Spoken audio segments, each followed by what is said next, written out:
VIMS hospital establish అయిన తర్వాత మరియు ముఖ్యంగా నేను ఛార్జ్ తీసుకున్న తర్వాత రాష్ట్ర ప్రభుత్వం చేస్తున్నటువంటి సహాయ సహకారాల వల్ల VIMS hospital is the first government హాస్పిటల్లో మనము ఆర్గాన్ ట్రాన్స్ప్లాంటేషన్ రిట్రీవల్ చేయడం జరిగింది. అది ప్రభుత్వ ఆసుపత్రులందు మొట్టమొదటిసారిగా చేయడం జరిగింది. మనము 2 కేసెస్ చేయడం జరిగింది. తర్వాత ప్రభుత్వ ఆసుపత్రులందు ముఖ్యంగా పిఆర్పి థెరపీ అనగా ప్లేట్లెట్ రిచ్ ప్లాస్మా థెరపీని మొట్టమొదటిసారిగా విమ్స్ ఆసుపత్రుల యందు గవర్నమెంట్ హాస్పిటల్ యందు మనము ఇంట్రడ్యూస్ చేయడం జరిగింది. మరియు మొట్టమొదటి గవర్నమెంట్ హాస్పిటల్గా మనము బైలాటరల్ కాక్లియర్ ఇంప్లాంటేషన్ అనగా 2 చెవులకు ఒకేసారి కాక్లియర్ ఇంప్లాంట్స్ కూడా మొట్టమొదటిసారిగా విమ్స్ హాస్పిటల్ యందు మాత్రం చేయడం జరిగింది.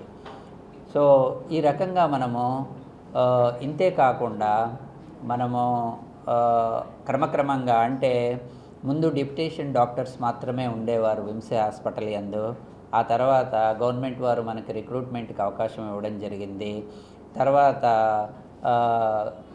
కొన్ని కారణాల వల్ల మరియు గవర్నమెంట్లో మిగతా పోస్టులన్నీ కూడా రిక్రూట్మెంట్ వైద్య రంగంలో జరుగుతూ ఉండడం వల్ల మనకి మొన్నటి వరకు కూడా 27 మంది డాక్టర్లు మాత్రమే ఉన్నారు.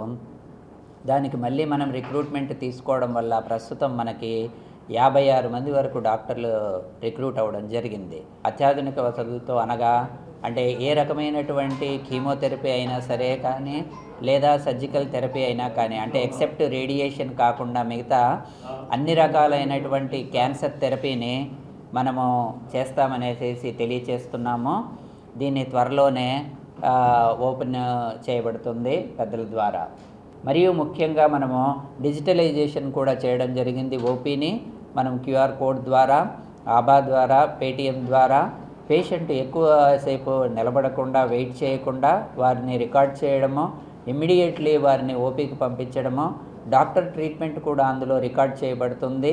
మరియు ల్యాబ్ అండ్ రేడియాలజీ ఇటువంటి ఎక్స్రే ఏవైనా సరే అందులో నిక్షిప్తం చేయబడతాయి. తర్వాత పేషెంట్ ఎప్పుడొచ్చినా సరే జస్ట్ ఆ నెంబర్ ద్వారా వారి యొక్క ప్రీవియస్ హిస్టరీని మొత్తం తెలుసుకొని డాక్టర్స్ ట్రీట్మెంట్ ఇవ్వడం జరుగుతుంది. దీన్ని కూడా మనము ప్రారంభించుకున్నాము విమ్స్ లోపట.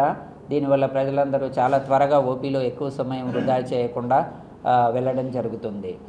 సో ఆల్మోస్ట్ ఆల్ ద వింగ్స్ని మనము ఈ మధ్య ఫిలప్ చేసుకోవడం జరిగింది.